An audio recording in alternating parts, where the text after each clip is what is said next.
భగవద్గీత అధ్యాయము 4 జ్ఞాన కర్మ యోగము.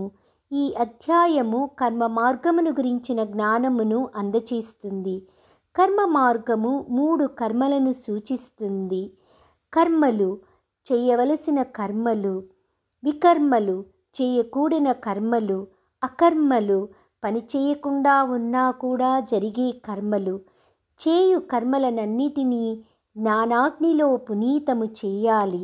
జ్ఞానాగ్ని అనగా సహజముగా వచ్చిన ఫలితములను చూసి సంతసించటం, ఫలితములపై అనురక్తి లేకుండా కర్మలు చేయటం, జయాపజయముల యందు సమత్వ స్థితిలో ఉండటము, సొంత దారి తన భావన లేకుండా ఉండటము, చేయు కర్మలనన్నిటినీ అర్పణ భావముతో చేయటము.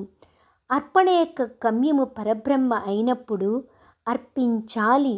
నియమ నిష్ఠలను, నియమితమైన ఆహారపు అలవాట్లను, సంపదను, జ్ఞానాభ్యాసమును, ఆధ్యాత్మిక పఠనమును, యోగాభ్యాసమును, ఇంద్రియ చర్యలను, క్రమబద్ధీకరించిన శ్వాసను, ఉచ్ఛ్వాస నిశ్వాసములను. అర్పణ అనేది నమ్మకముతో చేసినప్పుడు శాంతిని పొందవచ్చు.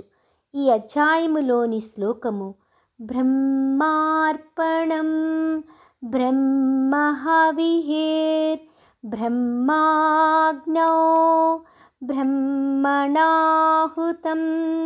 బ్రహ్మైవ తేన గంతవ్యం బ్రహ్మకర్మ సమాధినా. ఓం.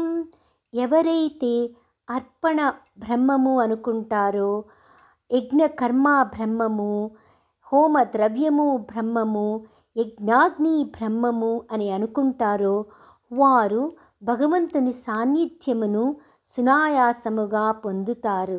ఓం.